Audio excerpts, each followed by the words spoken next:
안녕하세요. 자이언 스테이지인과 함께 진행을 맡은 저는 시온의 교회를 섬기는 이광영 목사. 이윤서입니다. 반갑습니다. 네, 오늘 반갑습니다. 자이언 스테이지의 첫 문은 열정적인 탱고 음악으로 열어보았습니다. 앞서 연주를 진행해 주신 팀은 탱고 앙상블 탱고 델수르였습니다. 훌륭한 연주를 들려주신 탱고 델수르 팀께 다시 한번 감사드립니다. 오늘 진행되는 자이언 스테이지는 시온의 교회에서 주최하는 음악 공연인데요. 지난 공연에서는 교육 소외아동 학교 보내기 캠페인의 일환으로 공연 수익금은 다문화 가정 아이들의 교육비로 전달되었습니다. 네, 원래는 저희 자이언 스테이지가 음악 위주의 공연이었었죠.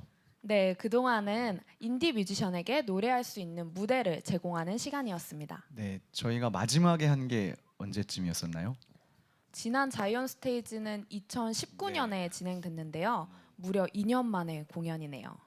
네, 정말 오랜만에 공연하는 거라서 저도 더욱 설레고 또 참 좋았습니다. 특별히 이번 자이언 스테이지는 음악뿐만 아니라 인문학 강연도 함께 준비되어 있어서 더욱 더 기대가 됩니다.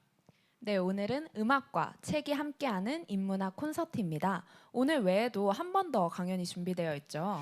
네, 저희 자이언 스테이지가 오늘하고 19일 이번 주 일요일 저녁 7시에 총 2번 진행될 예정인데요. 인문학을 주제로 다양한 이야기와 멋진 음악을 즐길 수 있으니까요. 많이 기대해 주시고 또 일요일에도 참여해 주시면 감사하겠습니다. 네, 다들 많이 기다리셨습니다. 이제 본격적으로 강연을 진행해 보도록 하겠습니다. 오늘 강연을 진행해 주실 연사분은 어떤 분이신가요? 네, 오늘 자이언 스테이지 첫날 강연을 진행해 주실 분은 주원준 박사님이십니다. 네, 간단히 강사님을 소개해 주세요. 네, 독일 비르츠부르크 대학에서 구약학과 고대근동 언어로 박사학위를 받으셨어요. 이후에 한림성서연구소 수석 연구원으로 계시고 주로 서강대학교에서 히브리어, 고대근동 종교, 고대근동어 등을 강의하고 계시는 교수님이시기도 하십니다. 제가 보니까 유튜브에도 종종 등장하시더라고요. 네, 유튜브 채널 중에 제가 처음에 보았던 것이 플라톤 아카데미라는 채널에서 길가메시 서사시를 주제로 인문학 세미나를 한 것이 있습니다. 저도 봤는데 굉장히 많은 사람들이 시청해서 조회수가 높고 또 최근에는 EBS 클래스에서 고대근동 3000년과 이스라엘이라는 주제로 강연을 하시기도 하셨습니다. 오, 저는 잘 몰랐는데 엄청난 분이시네요. 그리고 간단하게 설명해 달라고 했는데 장황한 설명 감사드립니다. 네, 혹시 목사님께서는 주원준 박사님을 어떻게 알게 되셨어요? 제가 이 교수님 처음 알게 된 것은요. 교수님의 저서 중에 하나인 구약성경과 신들이라는 책이 있는데 제가 그 책이 출판된 지 얼마 안 돼서 우연히 접하고 읽었는데 굉장히 재미있게 읽었어요. 그래서 나중에 저도 공부하고 논문 쓸 때 많은 도움을 받기도 했습니다. 보통 책을 감명 깊게 읽으면 그 저자를 만나보고 싶잖아요. 그래서 제가 2018년쯤이었던 것 같은데 그때 주 박사님께서 고대 근동 학회에서 논문을 발표하신 적이 있었는데 그때 발표하신 주제가 저의 관심 주제이기도 해서 그래서 서강대학교에서 열렸었는데 그때 학회를 참석하러 가서 뵙고 질문도 드리기도 하고 그랬었습니다. 목사님 되게 팬이셨네요. 네. 오늘 또 팬과 스타의 만남이 될 것 네, 같아요. 네. 네, 그렇다면 오늘 강연해 주실 주제는 무엇일까요? 박사님께서 얼마 전에 일반 대중들이 읽을 수 있는 구약 성경과 관련된 책을 내셨는데 구약 성경과 작은 신들이라는 책입니다. 고대 근동 신화와 문화들이 구약 성서의 형성과 주제에 어떤 영향을 미쳤는지에 대한 여러 가지 일종의 인문학적 서적입니다. 그래서 오늘은 그것과 관련해서 고대 근동 신화 언어의 흔적들이라는 주제로 강연을 해주실 예정입니다. 네, 오늘 어떤 강연일지 너무 기대가 됩니다. 네, 시청자 여러분들께서는 강의를 들으시면서 생기는 질문이나 소감 등을 유튜브 채팅창에 남겨주세요. 또 열심히 댓글을 남겨주신 분들 중에서 한 분을 선정해서 박사님의 저서 구약성경과 작은 신들이라는 책을 선물로 드릴 예정입니다. 네, 그러면 이제 박사님을 만나보겠습니다.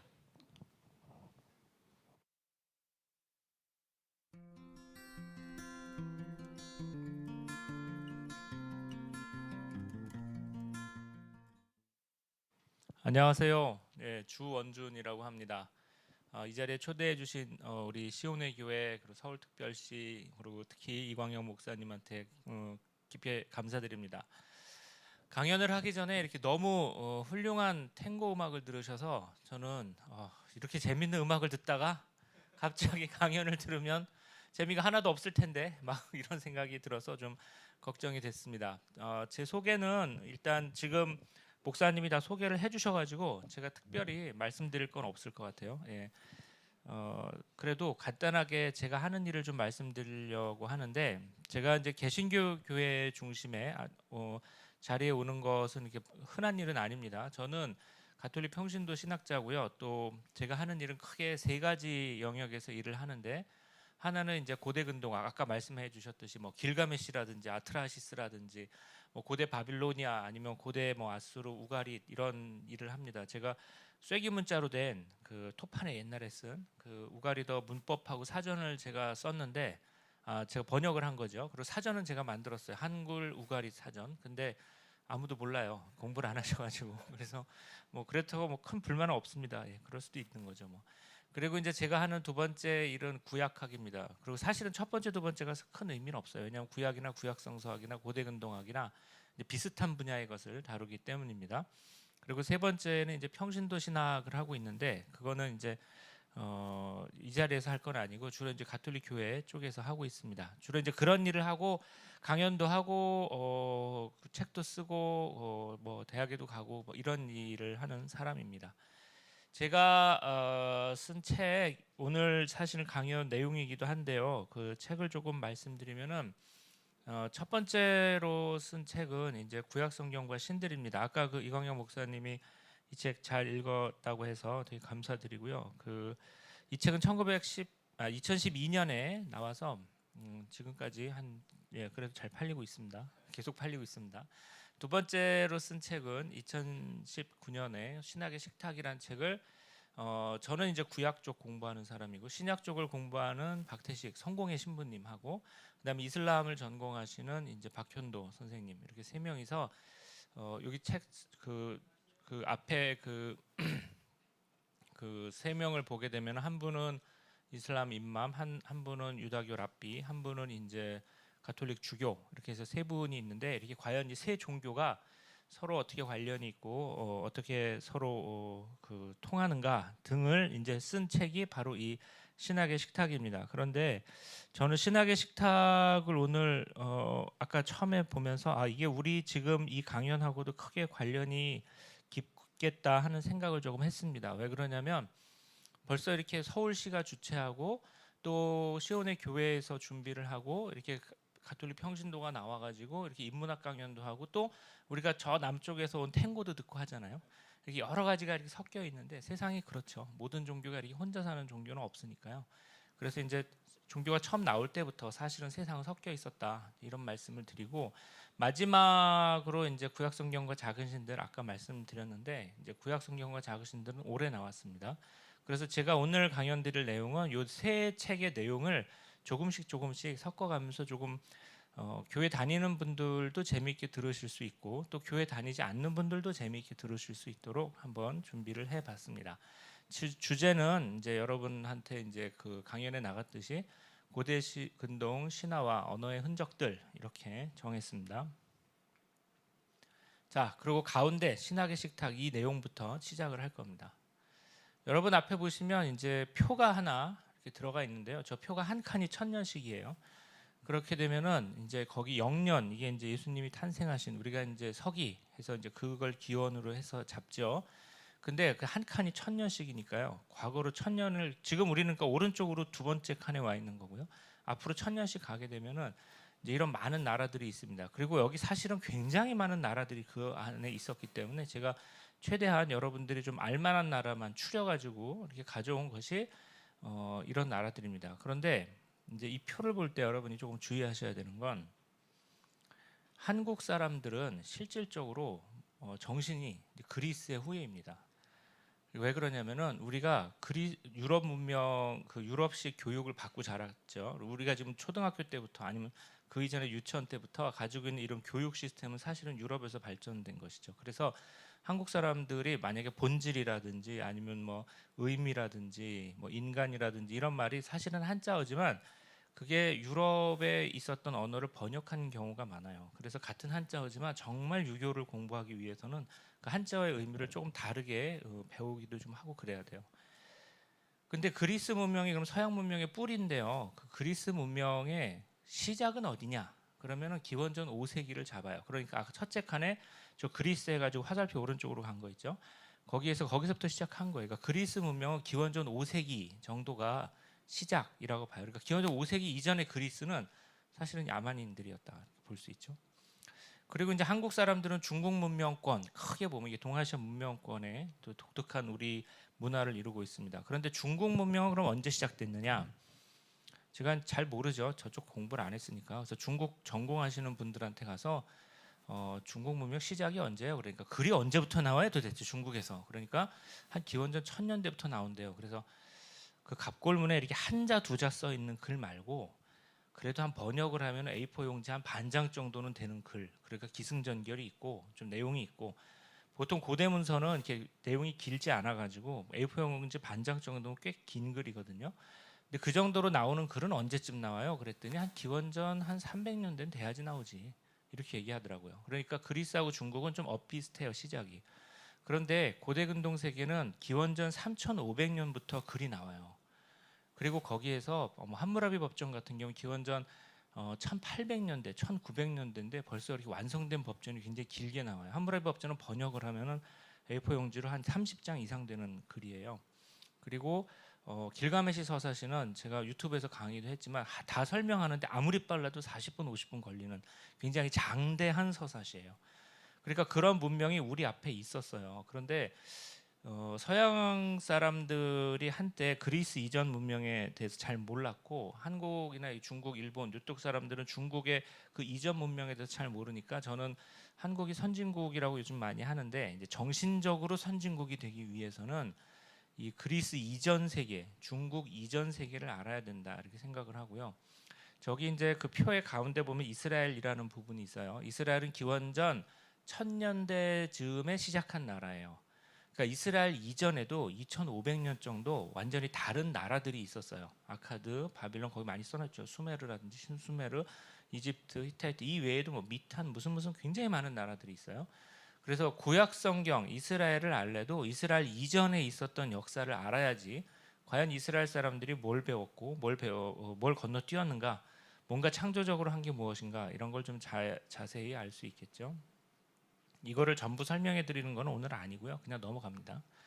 그다음에 근데 우리가 이 고대 근동 세계를 잘 몰라요. 그래서 제가 이제 학생들한테 이제 교회 다니시는 분들은 아마 조금 더 이해를 잘 하실 수가 있을 것 같은데 이를테면은 지금 한국에 고대 근동 세계를 가르치는 학교가 없어요. 대학에도 거의 없어요. 한 학교나 두 학교 정도에서 강의를 열고 있고요. 왜 그러냐면은 이게 약간 한국 대학의 시작과 관련이 있는데 한국 대학은 일제 시대 때 일본 사람들이 만들면서 시작한 역사가 있어요. 좀 슬픈 역사죠. 우리가 그때 좀 힘들어서. 그런데 그때 일본 사람들은 이 그리스도교 이전 세계, 뭐 구약 성경의 세계 여기에 관심이 별로 없는 사람들이에요. 그리고 고대 근동학은 최근에 한 200~300년 동안 발전된 학문이기 때문에 그러니까 인문학 중에서 비교적 최신의 학문이거든요. 그러니까 일본 쪽에서는 좀 그런 걸 따라가지 못했죠. 그래서 한국 대학에서는 고대 근동 세계 그러니까 여러분이 지금 우리나라에서 어떤 뭐 국회의원이다 아니면 뭐다 이렇게 해서 사회적인 어떤 엘리트다라고 이렇게 생각하는 분들도 사실은 고대 근동 세계에 대해서 문맹 것 같아요. 그러니까 뭐 이렇게 교보문고라든지 이런 데 큰 서점에 가 보면은 고대 근동학 코너 시간에 이렇게 보게 되면은 무슨 환단고기 같은 이상한 책도 올라와 있고 뭐 아주 엉망이에요. 그리고 안타깝게도 이것이 인문학적인 발전에도 큰 문제가 되지만 신학의 발전에도 문제가 돼요. 고대 이스라엘이 어떤 천상에 있었던 나라처럼 생각하는 분들이 있거든요. 근데 좀 이따 말씀드리겠지만 고대 이스라엘도 이게 지상에 살던 사람들이에요. 그래서 외국과 교역도 하고 뭐 서로 그 영수증도 주고받고 뭐 외교전도 하고 서로 다른 나라의 언어도 배우고 하는 그런 사람들이었어요. 근데 이제 한국 사람들이 여기서 다 모르니까 이게 문맹이잖아요. 문맹은 자기가 모르는 걸 모르는 사람들이에요. 자기가 까막눈인 걸 모른단 말이에요. 그래서 이제 학점의 비율을 제가 드는데 지금 여러분 한국에 한 해에 50만, 지금은 뭐 좀 많이 줄었지만 한 해 50만 명이 대학에 들어가서 국어를 배우면 3학점짜리 150만 학점이라는 지식이 대학생들 머릿속에 들어가는 거예요. 그러니까 우리가 서점에 가면 국어나 국사책을 굉장히 많이 팔리는 이유는 우리가 그거를 알아서 그래요. 우리가 그걸 배웠기 때문에. 우리가 한 번도 안 배운 글은 우리 머릿속에 없어요. 그러니까 여러분의 생각은 사실은 여러분의 생각이 아닐 수도 있어요.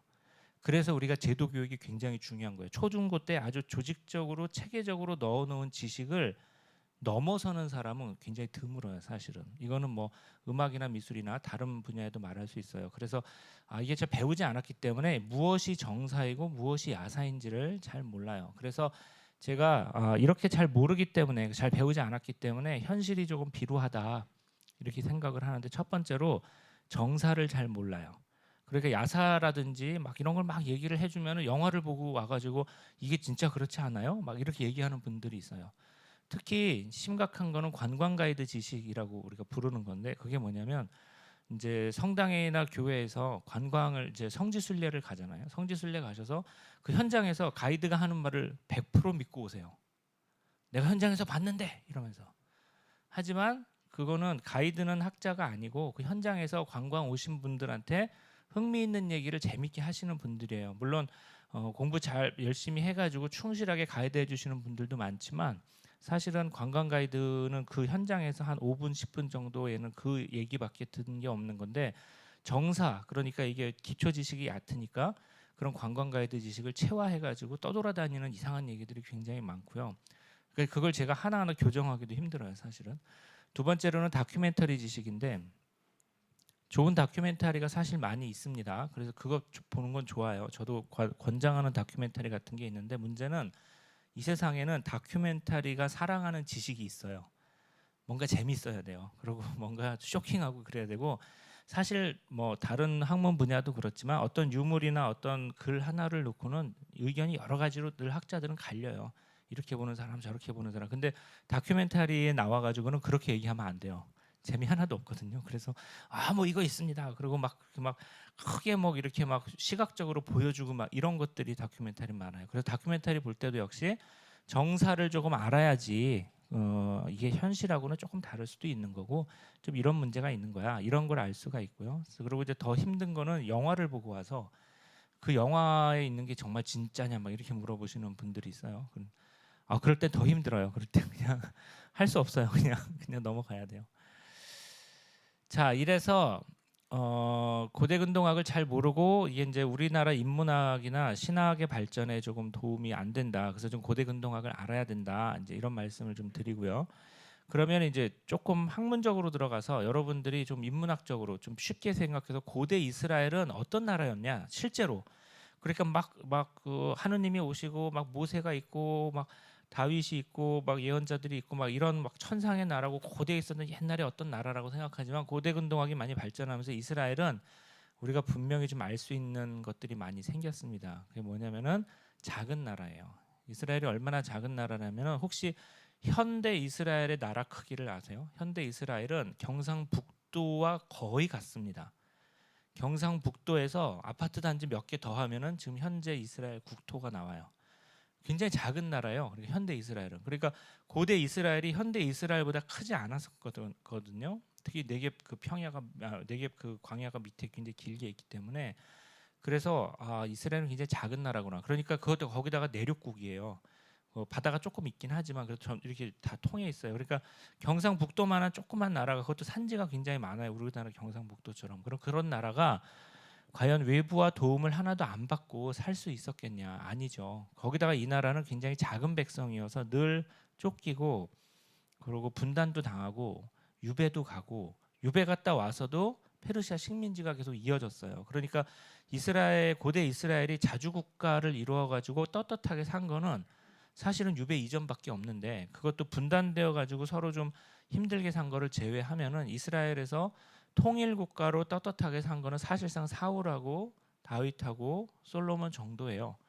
그러니까 구약 성경에서 왜 그렇게 세 왕의 시대에 대해 가지고 크게 생각을 하는지 알 수 있겠죠. 조금 더 깊이 들어가 보면 이스라엘은 지정학적 요충지의 약소국이었어요. 지정학적 요충지 약소국이란 말은 이스라엘의 왼쪽으로는 이집트라는 거대한 나라가 있고 오른쪽에는 메소포타미아라는 거대한 나라가 있어요. 큰 두 나라, 그러니까 메소포타미아에 있는 나라는 아시리아라든지 바빌로니아라든지 페르시아라든지 이렇게 이름이 조금 바뀌지만 큰 두 나라 사이에서 딱 길목에 자리 잡고 있기 때문에 어떤 큰 나라가 자기네 힘을 좀 확산시키려고 하면 꼭 지나가야 돼요. 이스라엘만 그런 게 아니라 모압, 암몬, 뭐 거기 있는 아람인들의 나라들 다 마찬가지였어요. 지정학적인 요충지의 약소국이 얼마나 힘든 운명을 사는지는 우리가 좀 압니다. 한국도 그런 운명을 겪었기 때문에.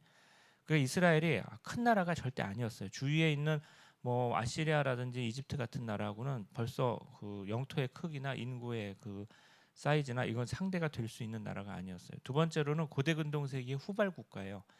기원전 1000년대 정도의 나라가 시작했기 때문에 물론 그 이전에 창세기 시대를 어떻게 잡느냐에 따라 다 다르겠지만 창세기 시대는 사실 조그만 가정이었고 한 백성이 아니었죠. 백성은 그 창세기 다음 채 탈출기부터 시작하기 때문에 어떤 나라를 생각을 하면은 국가를 생각을 하면은 뭐 판관 시대 지나가지고 우리가 뭐 사무엘 잡더라도 거의 10세기 9세기 정도 되거든요.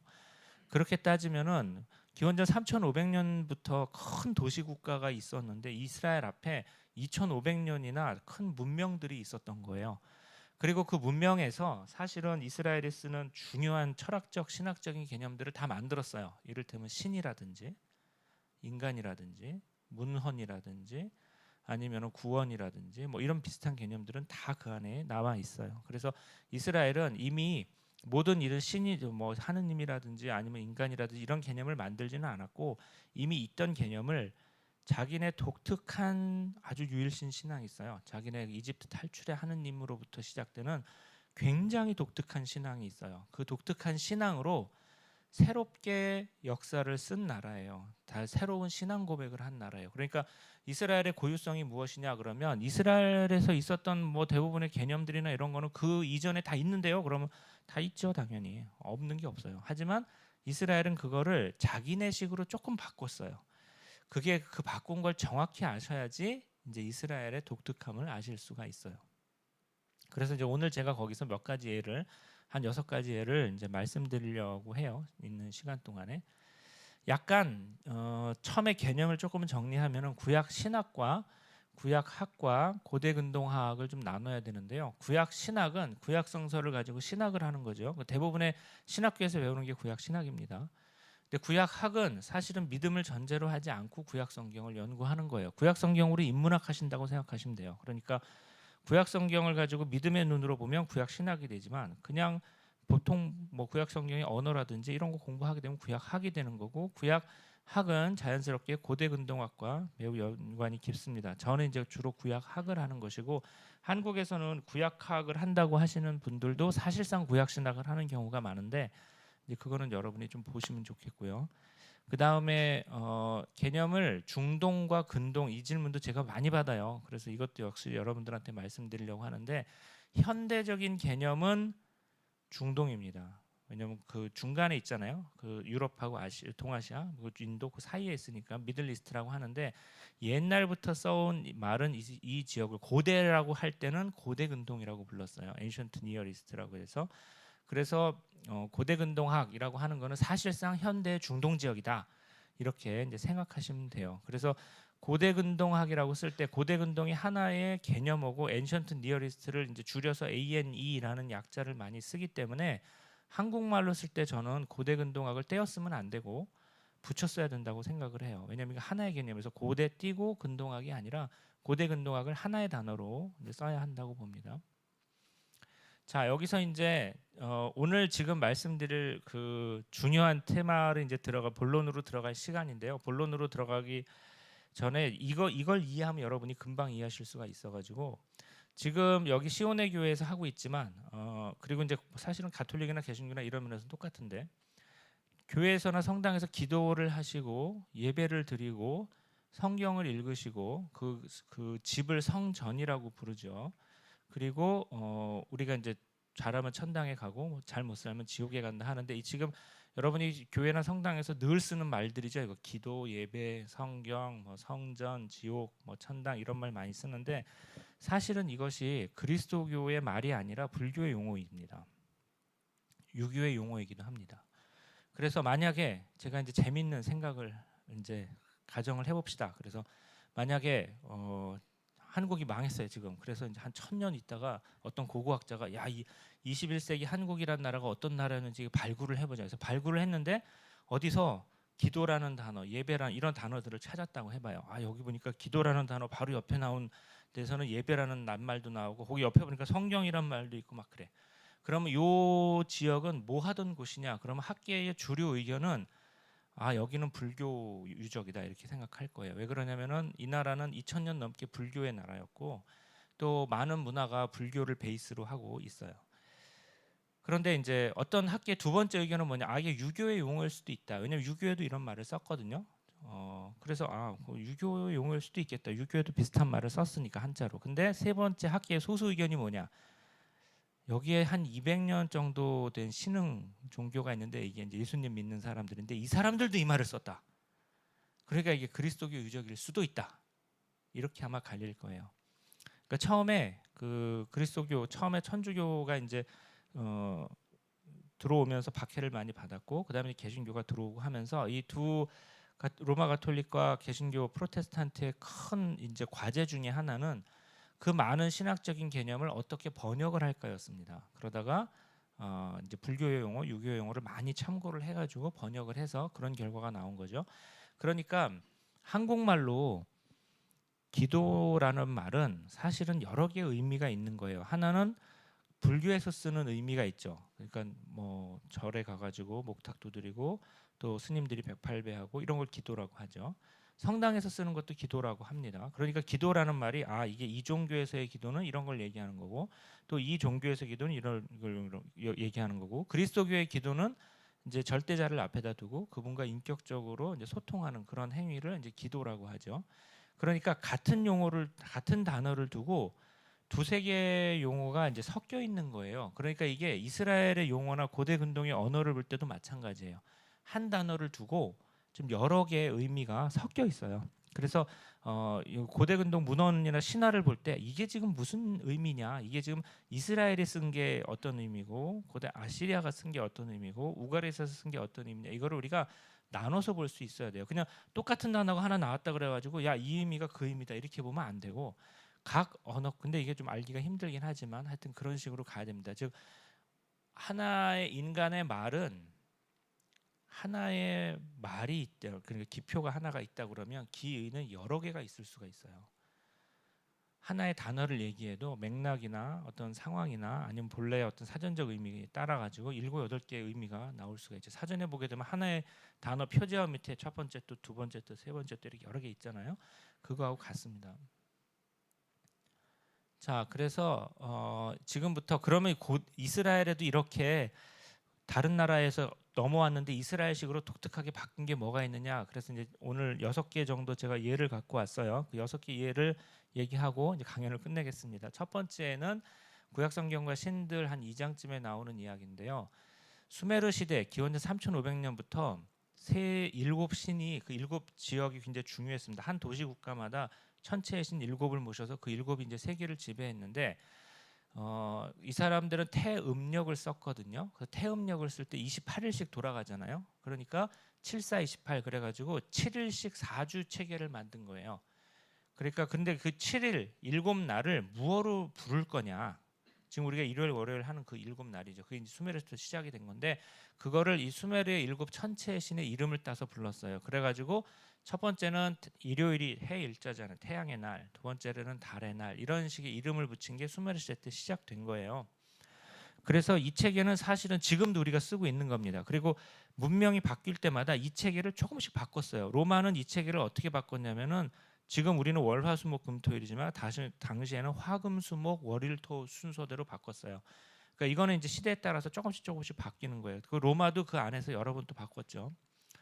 그런데 히브리 사람들도 이 체계를 썼습니다. 그러니까 처음에 7일 동안 세계를 만들어 가지고 7일에 이름을 붙이고 하는 그 일주일이라는 상징 자체는 이스라엘이 만든 게 아니고 고대 근동 세계에 여러 이렇게 떠돌아다니고 있던 보통의 문화였습니다. 그런데 히브리인들이 독특한 거는 이거를 탈신화시킨 거예요. 왜냐? 히브리 사람들은 한 분이신 하느님 유일신을 믿으니까 야 오늘 무슨 날이냐? 그러면 태양신의 날이야. 태양의 날이야. 이런 걸 말하기가 힘든 거예요. 이 사람들은. 야 이거 우리는 하느님을 믿는데 오늘은 태양신의 날이고 내일은 달신의 날이고 그 다음에는 어떤 수성신의 날이고 그 다음에 화성신의 날이고 이렇게 얘기하기 힘들잖아요. 그래서 히브리 성경 우리 구약 성경 1장에 보게 되면은 이 사람들은 일요일 월요일 이렇게 안 불러요. 뭘 부르냐? 태초에 천지를 창조했을 때 첫째 날에 지날 때 첫째 날이다. 요메하드 즉 숫자화 시켰어요. 그러니까 일요일 월요일 하려다 1일, 2일, 3일, 4일 그리고 나중에 이제 마지막에 안식일 이렇게 부른 거예요. 그래서 이거를 우리가 이제 신화적인 어떤 색채를 지우려고 이스라엘 사람들이 다른 신의 신화적인 색채가 마음에 안 들어서 자기들은 이렇게 안 부르겠다 한 게 이스라엘식이죠. 그래서 이 히브리 성경이 이제 나오고 나서부터 사실은 인류사에 그 일주일을 부르는 체계가 두 가지가 생긴 거예요. 하나는 월화수목금토일 이렇게 계속 수메르식으로 그 천체에 이름을 붙여서 만드는 식이 하나 있고 또 하나는 히브리식으로 1일, 2일, 3일 숫자로 쓰는 방식이 있는 거예요. 지금도 히브리 그 이스라엘 사람들은 숫자로 써요. 요메하드, 욤셔나이 이런 식으로 쓰고요. 이슬람도 성경에 따라서 그렇게 써요. 근데 그리스도교 문명권은 로마식을 따라가지고 월화수목금토일 이렇게 쓰고 있습니다. 뭐 이제는 뭐 우리가 태양신의 날 이렇게 생각 안 하니까 그냥 뭐 그런 문화적인 걸로 그냥 쓰면 되는 거죠. 이거 바꾸자는 얘기는 아니고 뭐 이러고 바꾸려고 이제 힘쓸 필요는 없어요. 그게 이제 일주일이고요. 또 하나는 그러니까 일주일도 이렇게 이스라엘이 원래 만든 건 아닌데 이스라엘은 묘하게 자기네 신앙을 거기에 넣어가지고 아 여기서 다른 신의 색채를 빼버렸구나 이렇게 생각할 수가 있죠. 이게 이제 첫 번째 예고요. 두 번째 예는 뭐냐면 상징수 40인데 이거는 이제 신학의 식탁에 앞에 1장에 나오는 겁니다. 수메르라는 나라를 아까 말씀드린 기원전 3000년대 아주 큰 나라였는데 수메르를 무너뜨린 사람이 아카데 사르곤 대제인데 사르곤 대제가 이 큰 나라를 혼자 무너뜨리고 굉장히 기분이 좋았나 봐요. 그래가지고 내가 이제부터 세계 제국의 제왕이다. 그래서 자기가 자기의 호칭을 사방의 왕이라고 그랬어요. 사방이라는 뜻은 동서남북이에요. 그래서 동서남북 사가 완전수예요. 완전한 숫자. 이게 문화권이 좀 다른 거죠. 한국에서의 완전한 숫자는 뭐죠? 3이죠. 우리는 3세 번 하잖아요. 뭐든지. 그러니까 3을 하면은 다 됐다 이렇게 생각하죠. 근데 여기서는 4였어요. 우리는 4 그럼 또 별로 안 좋죠. 우리는 죽을 사자 그래서 뭐 일부러 4층도 안 만들고 막 그러잖아요. 근데 어쨌든 이게 문화가 다른 거죠. 그래서 이제 4에다가 10을 곱하면 40. 이게 완전한 숫자다. 그래서 이제 고대 근동 세계에 40이라는 숫자를 굉장히 많이 씁니다. 그래서 예를 들어 가지고 어떤 아시리아 임금이 나는 몇 년 다스렸다. 그럼 40년 다스렸다. 그러면 그 토판에서 그렇게 얘기하면은 이거는 팩트의 숫자가 아니라 내가 완전한 기간을 다스렸구나. 이런 의미로 우리가 받아들여요. 그래서 어떤 전쟁을 나갔는데 80일 걸렸다 그러면 이것도 80일 걸린 게 아니라 오랜 40일을 2번 곱한 거니까 120도 마찬가지죠. 근데 만약에 내가 어느 전쟁을 했는데 6년 전쟁을 했다. 아니 5년 전쟁을 했다. 이거는 우리가 팩트로 받아들여요. 이거는 상징수를 안 썼기 때문에. 근데 이 40이라는 상징수를 구약 성경이 많이 씁니다. 굉장히 많이 씁니다. 그래서 태초의 홍수는 며칠 일어났습니까? 40일 일어났죠. 다윗이 골리앗과 대치를 할 때도 40일 동안 대치를 했습니다. 모세가 호렙산에서 40일 머물렀고 엘리야도 호렙산 가는 길에 40일 동안 갔습니다. 이스라엘의 법에 의하면 사람을 매질하는 율법에 따르면 사람을 매질하는 숫자는 40으로 제한되어 있습니다.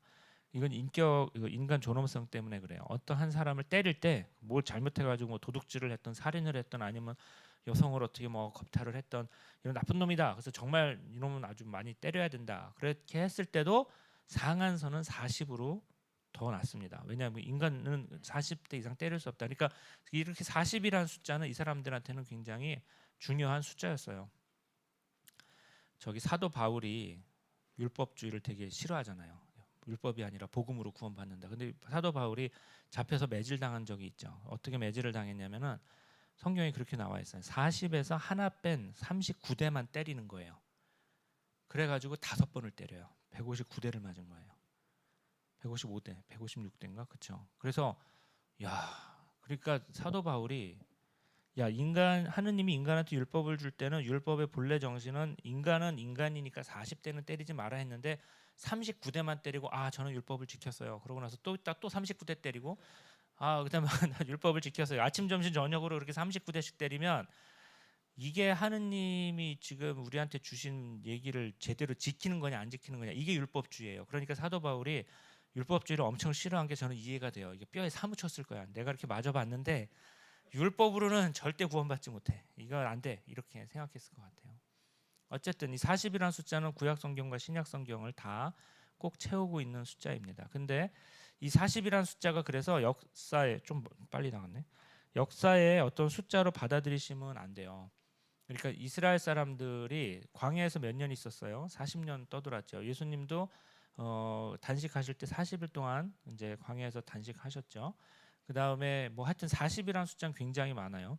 다윗이 40년 다스렸고 솔로몬이 40년 다스렸고 그 다음에 이집트 탈출부터 성전 건립까지 480년. 그건 40에다가 12 곱한 숫자죠. 그리고 성전에서부터 유배까지 또 480년. 이것도 전부 의미의 숫자로 맞춰놓은 거예요.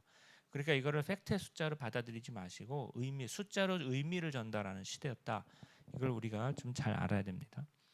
이게 이제 두 번째 예입니다. 이런 예들이 더 많이 있어요. 그래서 이제 시간 될 때까지 하여튼 세 번째 예를 들어가면 토라라는 말이 우리가 이제 율법이다라고 알고 계시는데 토라라는 말은 번역어입니다. 그러니까 토라는 아카디어에서 테르툼인데요. 여기 이제 제가 앞에 잘 여러분 화면 보시면 잘 보이시겠지만 테르라는 어근에다 툼이라고 하는 게 여성형 어미예요. 아카디어에서. 그래서 테르툼이 된 건데 히브리어로 가면은 이 아카드하고 히브리어는 조금 같은 세머 중에서 이제 동부 세머, 서부 세머 이렇게 갈라지는데 서부 세머로 가면은 오 발음이 잘 나요. 특히 장음은 거의 다 오가 돼요. 그래서 테르가 토르가 되고 그 다음에 툼이라는 여성형 어미는 아로 바뀝니다. 히브리어 여성형 어미가 아거든요. 그러니까 테르툼을 히브리 말로 번역을 하면 토라가 되는 거예요. 그럼 테르툼의 의미는 뭐냐? 테르툼은 여러 가지 의미가 있습니다. 주로 높은 사람이 낮은 사람한테 아니면 신이 인간한테 주는 메시지 또는 지시, 어떤 위임이나 직무 내지는 신이 파견하는 거 이게 다 테르툼이고요. 그리고 구약 성경에서 토라의 의미는 거의 같습니다. 가르침, 신이 준 가르침, 어떤 주범, 하느님의 명령, 계명 같은 거죠. 그러니까 아카드어 문헌에 보게 되면은 어떤 마르둑이라든지 이런 신들이 왕하고 계약을 맺어가지고 너는 나의 이제 테르툼을 전해라. 그러니까 나의 가르침이나 나의 지시를 지상에 펴라 이렇게 얘기하는데 모세가 시나이산에서 하느님한테 테르툼을 받은 거예요. 토라를 받은 거죠. 그래서 토라나 테르툼은 그 당시 사회에서는 신이 인간한테 어떤 뜻을 전하기 위해서는 그냥 하는 말이구나. 그렇게 썼던 거구나. 우리가 알아들을 수가 있는데 토라의 의미는 조금 달라요. 테르툼도 정의를 추구하곤 했는데 토라는 이집트 탈출 사건 직후에 하느님이 주신 거예요. 구약 성경의 서술에 따르자면. 근데 이집트 탈출 사건은 작은 신, 이스라엘의 야훼 같은 경우에는 그 당시에 되게 작은 신으로 이해됐을 거예요. 왜냐하면 큰 신전도 없고 큰 제국도 없고 가난한 백성하고 떠돌아다니는 어떤 종살이하는 노예의 신 비슷한 신이었잖아요. 이스라엘 사람들은 그렇게 느끼지 않았겠지만 바깥에서 외부의 신을 객관적인 눈으로 보면은 그 야훼 신은 별로 좋은 신 아니야 이렇게 생각하는 사람들 내지는 되게 작은 신이야 이렇게 생각하는 사람들이 많았을 텐데 이 이스라엘의 작은 신 야훼가 파라오를 이겼단 말이에요. 파라오는 그 당시에 신이었거든요. 파라오는 인간 아니었어요. 파라오는 최고의 인간이자 최고의 신 그 자체였어요. 그래서 파라오하고 야훼하고 싸우면 누가 이기겠냐? 그러면은 그 당시 대부분의 사람들은 야 파라오가 이기지 이렇게 생각했을 텐데 결과는 정반대였어요. 이건 엄청난 사건이에요. 그러고 나서 준 게 토라예요. 그래서 토라의 내용이 틀려요. 테르툼하고 조금 더 깊게 들어가면 더 얘기할 게 많지만 어쨌든 이것도 외부에서 쓰는 그 당시 고대근동 사회에서 쓰는 어떤 메타포를 채용을 하기는 했는데 그 핵심 내용을 가만히 들여다보면 조금 다르단 말이에요. 그래서 제가 이제 계속 이런 책을 쓰는 이유는 그 다른 거를 우리가 좀 알아야 돼요. 그래야지 이스라엘을 알 수가 있는 거예요. 그냥 이스라엘이 외부에서 어떤 것도 배우지 않은 차단된 나라다 이렇게 주장해서도 안 되고 또 이스라엘은 그냥 외부에서 모든 걸 다 받아들인 고대근동의 평범한 국가 중에 하나였네 이렇게 생각해서도 안 되고 그 사이에 어떤 선 같은 게 있어요. 그걸 좀 자주 제가 나와서 말씀드리고 있는 거고요. 그다음에 이제 토라가 지나가고 나서는 이제 성전, 우리가 이제 아까도 성전 얘기했는데 그 건물이죠. 그걸 이제 말씀드리려고 하는데 이 쐐기 문자는 이제 되게 재밌게 생겼죠. 첫 번째 쐐기 문자를 우리가 애라고 읽어요. 이 애는 밭도 되고 사실은 집처럼 조금 생겼죠. 석가래 같기도 하고. 그래서 이거는 이제 상형 문자예요. 그래서 이제 애는 이제 집이란 뜻이고요. 그 옆에 있는 건 갈이라는 뜻인 말인데 이제 갈은 수메르어로 이제 크다는 뜻이에서 루갈 그러면은 루는 사람이니까 대인이죠. 큰 사람. 뭐 지도자, 뭐 왕, 백성 이렇게 하고 갈 하면 뭐겠어요? 애는 집이고 갈은 크다라는 뜻이니까 큰 집이죠. 그럼 애갈은 큰 집인데 그럼 애갈은 뭐냐? 큰 집이면 뭐겠어요? 왕궁이나 성전을 얘기하는 거예요. 신이 사는 집은 신전, 왕이 사는 집은 왕궁. 원래 수메르 시대 때는 왕궁하고 신전하고 하나인 경우도 있어요. 그래서 애갈인데 이거를 히브리 말로 하면은 비투라부 정도 될 거예요. 비투는 비트라부. 그 중간에 제가 썼죠. 히브리 말로 비트는 이제 집이라는 뜻이고 바이트, 라부는 크다라는 뜻인데 히브리 말로 쓰면 이제 비투라부 정도가 되겠죠. 근데 아카드어로 써도 비투라부가 될 거예요. 근데 아카드 사람들이 자기네 말로 하면 비투라부라고 할 수가 있는데 그 말을 안 쓰고 수메르가 무너지고 나서 아카드 사람들이 자기네 문명을 건설할 때 신전을 수메르어를 음차해서 썼어요. 에칼루라고 했다고. 에갈을 에칼루 이렇게 번역을 한 거예요. 왜 그러냐? 수메르 사람들이 쓰던 신전의 모든 것을 많이 좀 배워온 것 같아요. 그래서 수메르의 신전이 아카드 신전으로 많이 영향을 주었다. 우리가 보통 그렇게 보죠. 근데 이 아카드어 에칼루가 많이 퍼졌어요. 고대 근동어에서 사실은 신전 그러면 거의 단어가 같아요. 우가리서나 그 앞에 에가 그 서부 세모 쪽으로 가면 이게 해로 바뀌거든요. 그래서 우가리더나 페니키어에서는 다 헤칼루가 되고 히브리어나 아람어에서는 헤칼이 돼요. 이게 모두가 다 그러니까 고대 근동 세계의 신전이란 말은 그러니까 거의 한 단어예요. 왜 한 단어냐? 이 언어가 퍼졌다는 것은 이 사람들이 굉장히 큰 교류를 했고 큰 영향을 주고받았다는 강력한 증거입니다. 그러니까 이스라엘 사람들은 비트라부 하느님의 집을 지을 때 특히 솔로몬이 성전을 지을 때 큰 집을 짓자 아니면 어떤 히브리 말로 다른 말을 지어서 할 수도 있었는데 비투라부를 지은 게 아니라 에칼루를 지은 거예요. 이 사람들이 헤칼을 지었다고요. 그러니까 처음 접어는 거잖아요. 원래 하느님은 성전이 없이 떠돌아다니는 신이었는데 처음으로 들어간 집을 짓는다고 하니까 그 집을 어떻게 지어야 되냐? 우리는 집 져본 적이 없잖아. 하느님의 집을. 그러니까 옆에 나라에서 에칼루 어떻게 짓는지 한번 보고 와. 에칼루는 뭐야? 우리도 한번 에칼루 짓자. 이렇게 해가지고 많이 했겠죠. 이게 사실은 다윗과 솔로몬 시대 때 많이 일어난 일이에요. 확장주의라고도 하고 외국 거를 많이 배워오기도 했어요. 왜냐? 나라를 처음 접으니까 임금인 뭐 하는 사람이냐? 임금하면 왕궁도 있어야 하는데 왕궁에는 어떤 사람이 일해야 되는 거냐? 그다음에 그때 처음으로 군대를 만들어 봤는데 정식 군대를 그다음에 장군은 뭐 하는 사람이냐, 서기는 뭐 해야 되냐, 사제는 뭐 해야 되냐, 이거 등등등등등등이 다윗과 솔로몬 때 정립이 돼요. 그래서 그거는 그때 정립될 때 외부에서 많이 참고를 했는데 그냥 또 배운 건 아니고 또 이스라엘식으로 자기는 독특한 신앙으로 조금 이렇게 좀 바꾸는 게 있어요. 예, 그것도 있다고 이제 여러분이 알아두시면 되고요. 그다음에 이제 다음 예는 사제인데. 사제는 개신교에서 제사장이라고 부르는 거죠. 이게 코헨이라고 하는 겁니다. 근데 이 코헨이라는 것도 사실은 얘기하면 되게 많은데 사실은 이스라엘은 사제가 없었어요. 훗날 이스라엘에 가면은 뭐 사제계, 제사장계 이런 그 프리스트들이 굉장히 중요하게 되는데 그래서 지금 목사님이나 신부님들이 이제 그 후손이라고 할 수가 있죠. 그런데 이스라엘의 첫 번째 사제는 누구였냐면 멜키체덱이었거든요.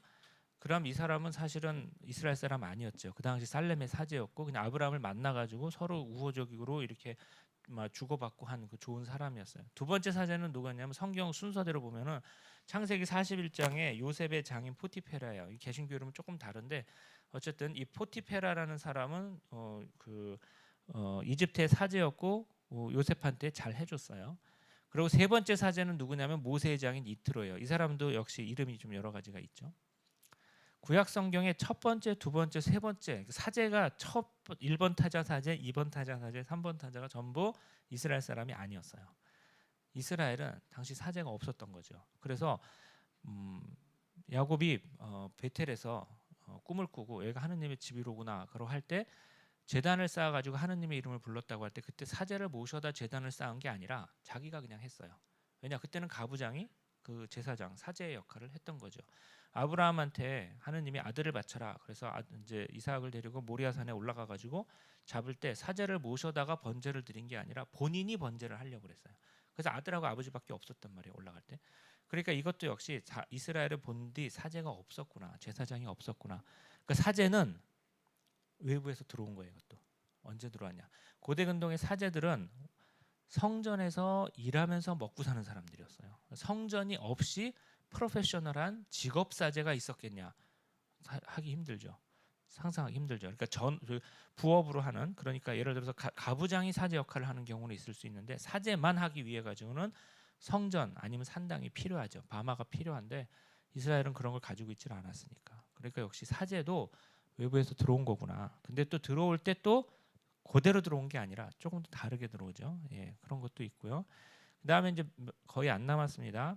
이게 이제 거의 마지막인데요. 이제 조상에 대해서 말씀드리면은 이건 이제 구약 성경과 이게 작은 신들의 뒤쪽에 나오는 얘기인데, 고대 근동 세계의 사람들은 삼중 우주론을 갖고 삼중 세계관을 갖고 살았어요. 즉 세상은 하늘과 땅과 저 지하, 저승 이렇게 세 개로 이루어져 있다고 생각했어요. 이거는 옛날 사람들은 뭐 이게 과학적인 세계관 나오기 전에는 다 세계 모든 나라가 다 이렇게 생각을 하고 있었는데, 역시 이 사람들도 이 세 영역마다 조금씩 다르게 다른 존재가 산다고 생각을 한 거예요. 하늘에는 신이 살고 땅에는 인간이 살고 저승에는 죽은 사람이 간다고 생각했어요. 그럼 저승은 어떤 곳이냐? 저승은 어둡고 깊고 축축한 곳이에요. 시커먼 곳이에요. 그러니까 땅 속에 큰 어떤 동굴이나 아니면 우리가 땅 파고 들어가면 그 굉장히 좀 뭐 이렇게 지하수 흐르고 막 이런 동굴 깊은 물바닥 이런 걸 이제 생각했어요. 그래서 우가리 신화, 바알 신화에 보게 되면은 이런 표현이 있어요. 태양신 샵슈, 샵슈가 태양신인데 태양신 샵슈가 빛을 이룬 곳이다. 그러니까 태양빛이 안 들어가는 곳, 시커멓고 컴컴한 곳. 이게 이제 저승이고 죽으면 저승이에요. 그래서 죽는다는 말을 죽었다, 히브리 말로 무트 이렇게 표현을 할 수도 있지만 조금 문학적으로 표현할 때 어떻게 표현하냐면 저승에 내려간다 이렇게 표현을 해요. 왜? 죽는 건 좀 밑으로 내려가는 거예요. 그리고 저승에 내려간다라고 표현하거나 아니면 저승에 지금 내가 내려갈 수도 있지만 옛날에 우리 할아버지도 내려갔고 고조 할아버지도 내려갔고 저승에 내려간 사람들이 많잖아요. 그 저승에 내려간 사람들이 지하에 다 누워 있으니까 조상 곁에 눕다 이렇게도 표현을 했어요. 이게 성경에 많이 나오는 표현이에요. 그러니까 저승에 내려가서 조상 곁에 눕다 또 이렇게 표현할 수도 있어요. 어쨌든 이렇게 저승에 내려간다나 조상 곁에 눕는다는 죽는다는 말의 다른 말이었어요. 그래서 이 표현의 예를 들게 되면 야곱이 그 창세기 한 37장 이후에 이렇게 보게 되면 야곱이 이제 형들이 야곱을 이제 죽이려고 그랬잖아요. 그러다가 간신히 이제 그 첫째 아들이 살려줘 가지고 이제 그 상인들한테 팔려 가지고 이집트로 갔는데 그때 야곱은 이 얘기를 다 못 듣고 아들이 죽은 줄 알았어요. 그래 가지고 아이고 아들을 내가 그 당시는 이제 막내였죠. 내가 요셉을 이제 잃었으니까 나는 이제 살 의미가 없다. 아들이 죽었으니까 아빠가 얼마나 슬펐겠어요. 그럴 때 이렇게 얘기해요. 아니다. 나는 이제 죽겠다. 나는 슬퍼하면서 저승으로 내 아들한테 내려가련다. 그러니까 사람이 죽었다는 건 저승의 밑으로 지하에 내려갔기 때문에 저승으로 아들이 갔으니까 나는 그를 따라 가지고 나도 내려가련다. 그러니까 내려간다라는, 저승으로 내려간다라는 표현은 죽는다는 표현이에요. 그러니까 이 표현 자체는 이스라엘 게 아니에요. 그 이전에 시리아 팔레스티나 지방이라든지 고대 근동 세계에 흔히 떠돌던 표현인데 역시 야곱도 이 표현을 쓴 거죠. 이런 표현은 구약 성경이 굉장히 많이 나와요. 지에서 16장 13절에 보게 되면 하느님을 찬미할 때 이렇게 찬미를 해요. 당신은 생명과 죽음을 주관하시는 권한을 가지신 분, 저승문으로 내려보내기도 하시고 끌어올리기도 하십니다. 이거 굉장히 재밌는 표현이에요. 그러니까 죽는다는 건 저승으로 내려가는 건데 이 저승으로 내려간다는 표현 자체는 이스라엘 사람도 다른 나라 사람들하고 똑같이 썼어요. 그런데 다른 건 뭐냐면 저승으로 내려가게 하는 그 권한이 누구한테 있냐? 하느님한테 있다는 거예요. 야훼 하느님한테. 그리고 이분은 저승으로 내려가는 권한을 갖고 계시기 때문에 끌어올리는 권한도 그분한테 있어요. 그러니까 여기서 신약 성경에서 이제 나오는 부활 사상도 조금 보이는 거예요. 벌써. 이게 이스라엘의 독특한 점이죠. 그러니까 저승으로 내려간다 뭐 이런 표현들, 아까 그 성전이라든지 이런 많은 표현들이 이스라엘과 다른 나라 사람이 똑같이 썼다. 당연한 거죠. 그 경상북도만은 조그만 나라에서 주위에 큰 나라들이 얼마나 많은데 이스라엘이 그런 표현을 안 썼겠어요. 다 쓰고 살죠. 하지만 그 표현을 구약 성경에 있는 걸 조금 깊게 보게 되면은 이게 조금 달라요. 이 사람들은 자기네 독특한 신앙이 있고 그 신앙으로 그 이런 문학적 표현 속에서 그 신앙이 드러나요. 이제 이스라엘이 이게 다른 점이에요.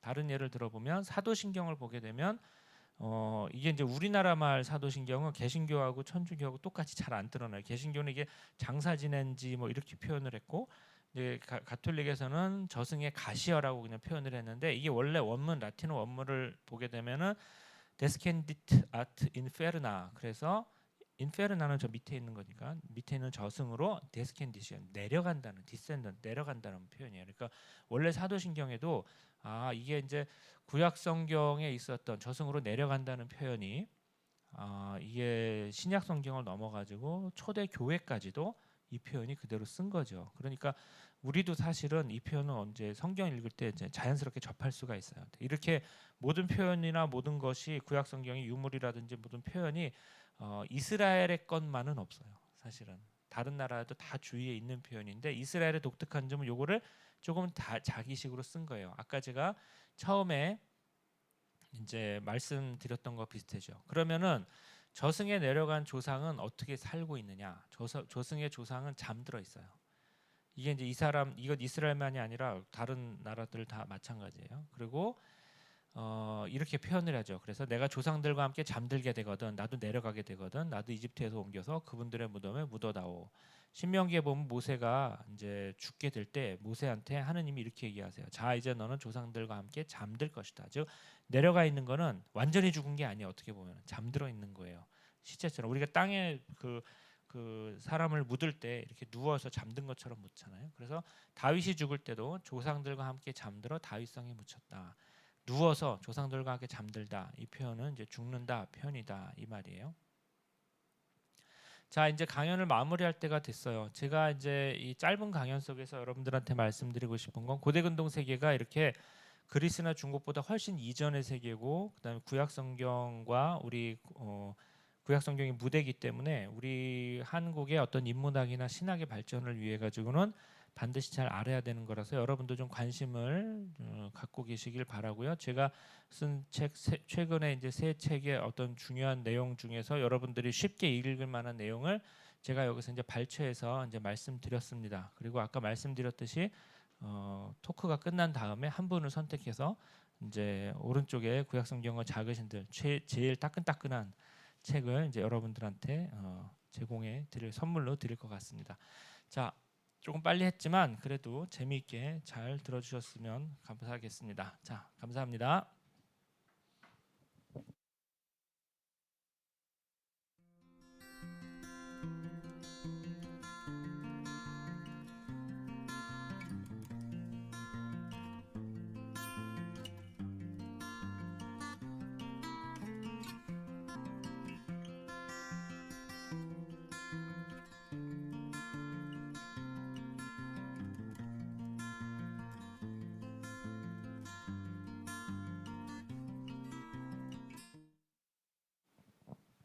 네, 고대근동 신화와 언어의 흔적들을 주제로 흥미로운 이야기를 전해주신 주원준 박사님께 다시 한번 감사드립니다. 네, 지금부터는 박사님께 여러 질문들을 드려볼 텐데요. 저희가 행사에 앞서서 참가자분들께 사전 질문을 받았습니다. 많은 분들이 굉장히 심도 있는 질문들을 올려주셨어요. 그래서 지금 사전 질문을 남기지 못하셨다 하더라도 박사님께 궁금한 점이 있으신 분들은 유튜브 댓글창에 질문 남겨주시면 실시간으로 저희가 여쭤보도록 하겠습니다. 네, 열심히 참여해주신 분께는 박사님의 최근 따끈따끈한 저서 구약성경과 작은 신들 사인북을 선물로 드릴 예정이니까요. 또 많이 채팅창을 통해서도 많이 질문해 주시면 감사하겠습니다. 박사님 준비되셨나요? 네, 됐습니다. 네, 감사합니다. 지금 저도 바로 앞에서 또 박사님의 강의를 또 아주 재미있게 들었는데요. 먼저 박사님께 개인적인 질문과 더불어서 그 다음에 제가 박사님의 책을 또 읽고 또 드리고 싶었던 질문이 몇 가지가 있었는데 그것들을 좀 여쭤보고 싶습니다. 먼저 이 구약 각 분과 중에서도 굉장히 다양한 분과들이 있는데 뭐 고대 근동학, 고대 근동 언어를 특별히 공부하고 전공하게 되신 어떤 그런 계기가 있으셨을까요? 예, 재수가 없어가지고 하게 됐는데요. 뭔가 되게 기초적인 걸 해야 된다고 생각을 했어요. 그래서 이제 가장 기초적인 건 언어고, 이제 특히 구약의 베이스는 이제 고대 근동학인데, 제가 기초적인 걸 해야 된다라고 저는 이제 배워왔고 그렇게 생각을 해서 이게 가장 기초적인 것이다라고 생각을 했는데, 칼 라너라는 굉장히 훌륭한 20세기의 가톨릭 신학자가 있습니다. 근데 칼 라너가 어느 날 어렸을 때 얘기를 하시는 글을 봤는데, 칼 라너가 뭐라고 그랬냐면은 당신은 그분은 신학의 전기 발전소가 되고 싶었대요. 그러니까 자동차를 만들 수도 있고 그다음에 철근을 만들 수도 있는데 전기가 없으면 모든 게 안 되잖아요. 당신은 이제 전기 발전소가 되고 싶었대요, 신학에. 그래서 제가 그걸 보고 아, 이렇게도 멋있게 표현할 수가 있구나. 나는 그냥 기초적인 거 하고 싶었습니다 그러는데, 아, 그분 그렇게 하여튼 뭔가 기초적인 걸 하는 게, 신학은 저는 노인의 학문이라고 생각하거든요. 계속 나이가 들수록 깊어질 수 있는 학문인데 뭔가 기초적인 걸 어렸을 때 해놔야 된다, 뭐 이런 생각을 그때는 했습니다. 네, 감사합니다. 이번에는 박사님 최근 책과 관련해서 질문을 드리고 싶은데 제가 흥미로운 부분이 한 가지가 그 책 내용 중에서 그 서양의 10월 31일에 있는 이 할로윈 데이에 대해서 이제 언급하시는 부분이 있었는데, 그 책에 보니까 할로윈이 원래는 성인 대축일 전날 밤의 풍습에서 기원한 것이라고 말씀해 주신 게 굉장히 흥미로웠습니다. 보통 저도 이제 서양 이제 방송 같은 데서 보면 여러 기괴한 분장 같은 것을 하는 뭔가 그런 호러적인 분위기에서 하는 거다 보니까 기독교와는 전혀 관련이 없다고 생각했었거든요.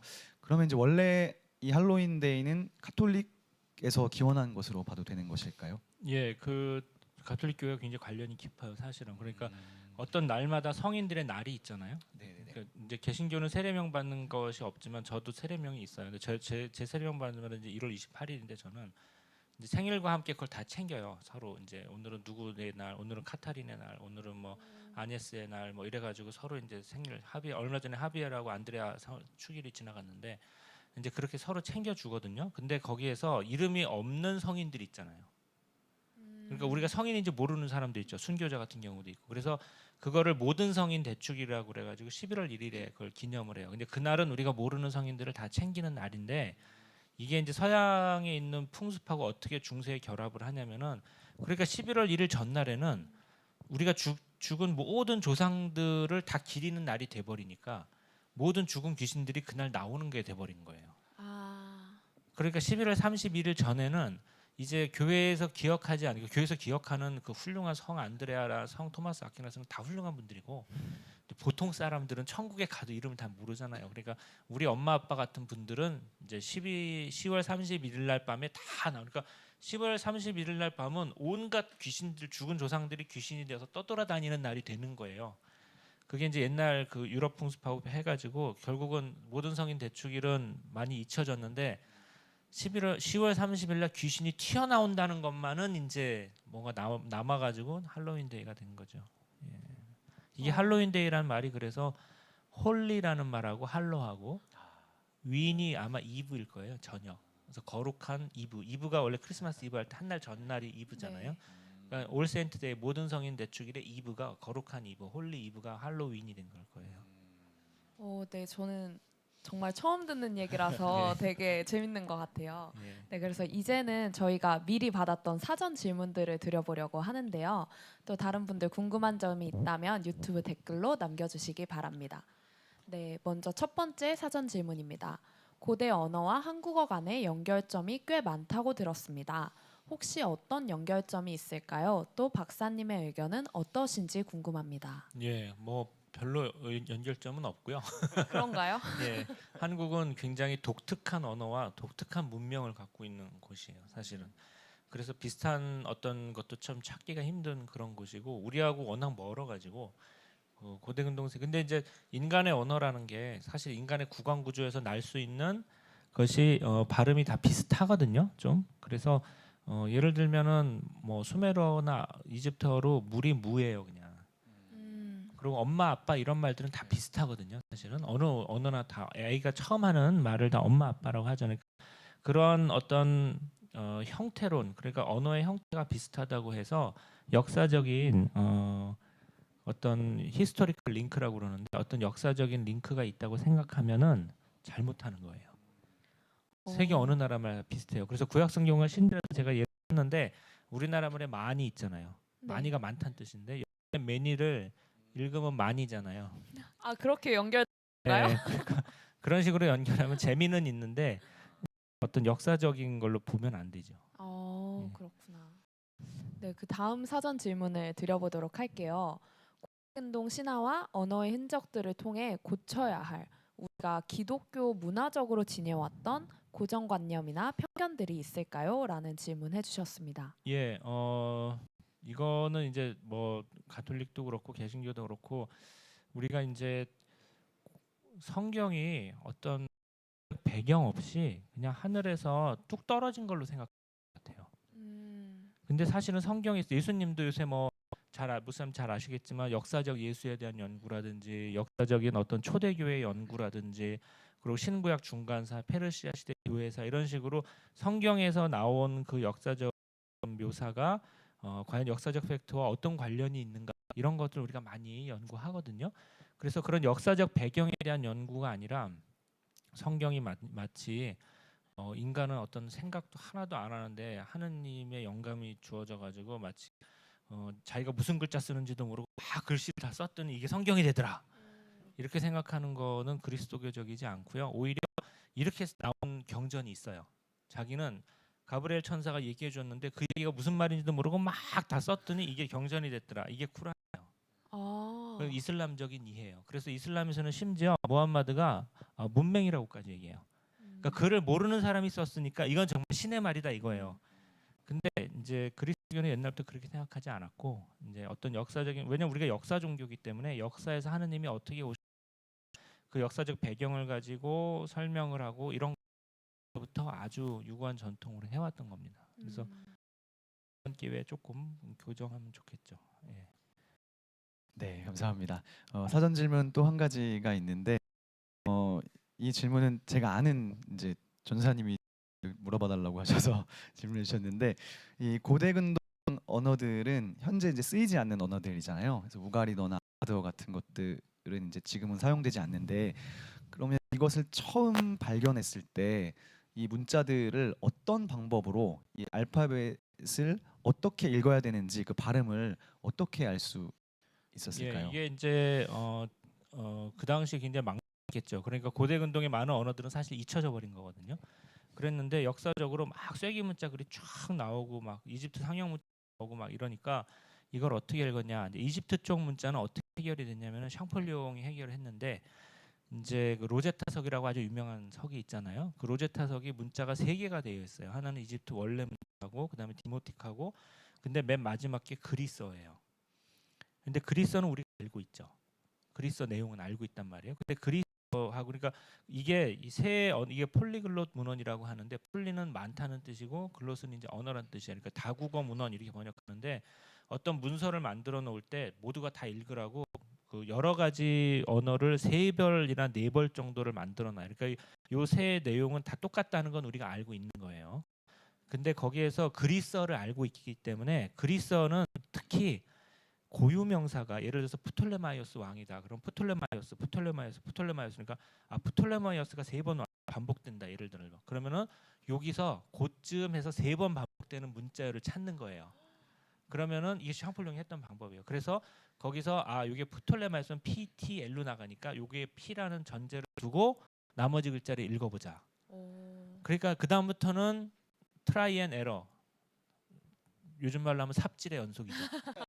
계속 해보는 거예요. 계속 그런 식으로 가지고 이제 문제가 이제 풀렸어요. 그 다음부터는 그 힌트를 잡으니까 언어학자들이 그리고 나서 이제 이 쐐기 문자 쪽은 어떻게 풀렸냐면 독일의 이제 그로텐펠트가 한 건데 이 쐐기 문자는 베이스톤 비문에 네 가지 그 언어가 있었는데 이거는 넷 다 몰랐어요. 다 잊어먹었어요. 근데 이것도 샹폴리옹 방법을 통해 가지고 이게 그 다리우스 대왕의 비문이라는 얘기를 그 지역 사람들은 알고 있어요. 이게 다리우스라고 그러면 전제를 해보면 다리우스가 반복될 거다. 그러면 이제 반복이 많이 되는 다리우스 DARS니까 DARS가 반복되는 걸 우리가 찾아보자 해가지고 그런 식으로 하다가 이제 그 중에 하나가 인도 유럽어였는데 독일 사람들은 인도 유럽어족이니까 빨리 해독을 해냈고 나머지는 그거에 맞춰가지고 다 해석을 하는 거예요. 아람어 본문하고. 그러니까 그 이제 언어학적인 천재들이 작업을 할 때 작업은 이렇게 뭐 나중에 대단하게 작업하지만 최초에 이렇게 시작하는 건 되게 아주 기본적이고 분명한 사실에서 시작하는 거예요. 그렇게 해서 이제 알아가는 겁니다. 네. 언어학이 되게 멀게 느껴졌는데 보면 추리의 연속에서 시작되는 그렇죠. 걸 수도 예, 있겠네요. 예, 맞아. 네, 저는 오늘 강연을 듣기 전까지 고대근동 신화가 굉장히 낯설고 멀게 느껴졌었어요. 근데 오늘 듣다 보니까 되게 제가 잘 알고 있는 그리스 로마 신화가 떠오르기도 하더라고요. 그래서 두 신화가 서로 어떤 연결이 있을지 궁금했고 또 만약에 있다면 어떤 것이 있는지 소개해 주실 수 있을까요? 예, 그 요새 이제 책을 아까 이제 세 권을 쓰고 그게 이제 지금 쓰는 바알 책을 쓰고 있는데 여기는 고대근동 그러니까 구약 성경과 신들이라는 책을 아까 썼잖아요. 그 책 처음 쓸 때 교회에서 걱정하시는 분들이 많았어요. 왜냐하면 구약 성경은 이제 한 분이신 하느님의 유일신 경전인데 신들이라니. 아, 그죠? 너무 너무 그래가지고 원래 제목은 구약 성경의 잡기라고 그랬는데 신학책이 품위가 있어야 된다 그래서 글 이렇게 했어요. 근데 이제 그 큰 신들에서 썼고 올해 나온 책은 작은 신들. 들어야 될 신은 사실은 바알이죠. 예, 하느님의 적대자로서의 바알. 그 다음에 이제 그 다음에 들어야 되는 책은 이제 야훼예요. 고대근동 신의 야훼. 이제 그거는 제가 차근차근히 하는데 이제 바알 연구할 때 나오는데 그리스는 아까 이제 고대근동 세계에서 되게 뒤에 나온 나라잖아요. 이스라엘보다도 늦은 나라예요. 그러니까 우리가 사실은 구약 성경을 볼 때 그리스 없이 볼 수 있어야 돼요. 그러니까 그리스에서 나온 어떤 추상적인 개념들 많아요. 본라든지 뭐 이해라든지 그게 이제 과학적이고 아주 정교한 사고를 하신 분들인데 그게 이제 신학의 발전에 큰 도움을 준 건 사실이죠. 근데 그리스 나오기 이전에 모세도 있었고 뭐 다 있었단 말이에요. 그러니까 이분들이 그리스적인 생각을 안 하고 구약 성경의 거의 반 이상을 쓰거든요. 그러니까 그 사고를 알기 위해 가지고는 그리스 없이 사물을 보는 법을 알아야 돼요. 근데 이거는 수메르 아카드적 세계관하고 좀 비슷해요. 그래서 이제 제가 이제 학생들한테 이제 그런 얘기를 조금 하고 있는데 그리스는 후발 문명이기 때문에 고대근동 신화를 굉장히 많이 참고했어요. 그래서 그리스의 많은 신들은 고대근동 신화에 비슷한 신들이 많아요. 그리고 그리스 언어가 그래. 사실 언어 자체가 이집트라든지 이런 거를 많이 변형한 게 많아가지고 글자 자체도 그랬고 그래서 예를 들면은 제우스는 거의 바알이에요. 그러니까 이제 바알의 특징이 풍우신인데 비바람의 신. 이제 바람과 비의 신에서 풍우의 신인데 비바람의 신은 좋은 신이에요. 왜 그러면 여기 그렇게 건조한 지역이기 때문에 바람 불고 비 오고 그러면 다 좋죠. 농사도 잘 되고 촉촉해지고 그러니까. 그래서 이 비바람의 신이 어떤 표상을 갖고 다니면 구름을 타고 나타나요. 그리고 한 손에 번개를 잘 들어요. 근데 제우스가 딱 그렇죠. 그리고 이제 풍요의 신이라서 여기저기 이렇게 뭐 순풍순풍 잘 났는데 네, 제가 제우스가, 옛날에 만화책에서 많이 보던 맞아요. 네. 제우스가 비슷해요. 그래서 그 바알 신하고 비슷한 신이 이집트로 넘어가면 세트. 그러니까 이집트의 세트는 바알이 이집트화된 거예요. 사실은 그 힉소스 시대 때 넘어간 거거든요. 그리고 이제 그리스로 넘어가면 제우스가 되는 건데 이게 이제 히타이트로 넘어가게 되면 타르훈자라고 되는데 타르훈자는 어근이 토르예요. 근데 토르도 똑같죠. 구름 타고 번개 들고 싸우고 있잖아요. 그러네요. 예, 그 북유럽 신화로 넘어가면 그렇게 돼서 그래서 신화를 연구하려면 신화의 원래 원형 최초로 나타난 신화는 어디냐? 그러면은 사실은 문명이 여기서 왔기 때문에 고대 근동 신화에서부터 봐야죠. 예, 그렇게 다 연결을 지을 수가 있어요. 그러면은 그 이집트하고 이제 메소포타미아는 굉장히 거리가 많이 있잖아요. 그래서 어떻게 보면은 둘이 서로 영향을 안 받았을 것 같은데, 그러니까 만약에 힉소스 이전부터 이집트도 있었으니까 그런 영향권은 고대에서 영향은 있었어요. 그러니까 이제 직접적인 영향은 없었는데 아까 이제 약간 전문적인 목사님이 질문하시니까 역시 기원전 약간 1000년대, 2000년대, 3000년대를 좀 나눠서 보자면 1000년대는 직접 충돌하는 시기죠. 아시리아가 이집트를 정복했으니까 바빌로니아도 이집트를 정복했고 그다음에 페르시아도 이집트를 정복해서 아예 이집트 왕조를 세웠고, 그리고 이제 기원전 2000년대에는 간접 경험을 좀 했어요. 서로의 존재를 알고 있었지만 직접 싸우진 않고 자기 투트모세 아니면 카데시 수가 있는데 타이타고 붙은 거죠. 기원전 3000 서로 하고 있었을 수 있냐면은 어떻게 알 수 있냐면은 메소포타미아에서 발견되는 어떤 특별한 종류의 그 건축 양식이나 이런 게 이집트에서 한 몇백 년 동안 그대로 나와요. 그래서 이 사람들이 그대로, 그래서 이집트 사람들이 도대체 피라미드를 왜 세웠겠느냐? 그럼 메소포타미아의 지쿠랏을 보고 세웠다거나 이런 이제 것을 얘기할 수가 있어요. 그래서 간접 교류의 흔적, 즉 문명이 이렇게 흘렀다든지, 수메르가 그래서 조금 앞섰던 것 같아요. 이렇게 흘러내려온 흔적 같은 거, 유물 같은 걸로는 알 수가 있어요. 그래서 그 비옥한 반달지대 있죠. 이렇게 강을 타고 쭉 올라오는 선, 그 선으로다가 서로 교류는 했을 것 같아요.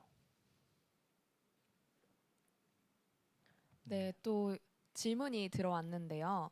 구약학 강의를 들으면 역사적 이성과 논리로 열정적인 신앙생활을 하는데 어려운 것 같습니다. 어떻게 신앙생활을 해야 될까요? 라는 질문을 주셨어요. 예, 그거 저도 많이 듣는 질문인데요. 이제 우리가 이제 하느님이 인간을 창조하실 때 제일 인간한테만 주신 큰 선물이 이성이에요. 이성으로 생각할 수가 있어요. 그래서 우리가 이제 이런 문명도 세우고 이렇게 살고 있잖아요. 이 동물들은 못 하는 거죠. 그래서 이제 중세 때부터 지금도 사실 그렇지만 인간이 이성을 사용을 해가지고 어떤 좋은 것을 이뤄내잖아요. 뭐 로켓을 타고 달나라로 갈 수도 있고 아니면 컴퓨터를 만들 수도 있고 뭐 여러 가지 좋은 걸 많이 만들어냈을 때 우리가 그래서 하느님한테 감사할 수가 있는 거죠.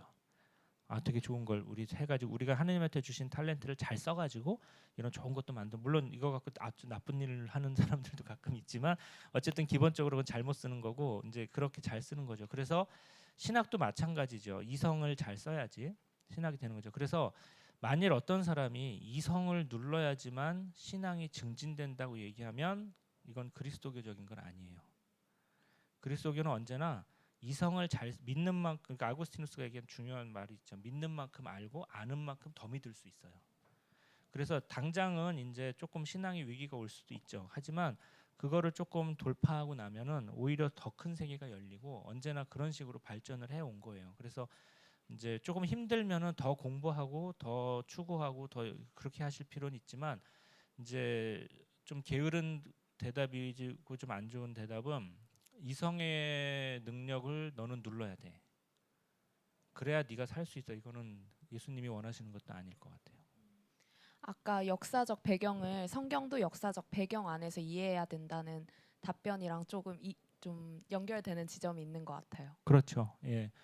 그러니까 계속해가지고 어떤 새로운 걸 알고 싶고 새로운 거를 추구하고 싶은 게 인간의 본성이고 그렇게 우리가 만들어졌고 그걸 또 잘 쓰게 되면은 훌륭하게 또 많이 좋은 걸 많이 만들어낼 수가 있는데 또 그 자기도 기쁘고 공동체도 좋고 하느님도 기쁘게 해드릴 수 있고 근데 그런 길에서 멀어지게 만드는 거예요.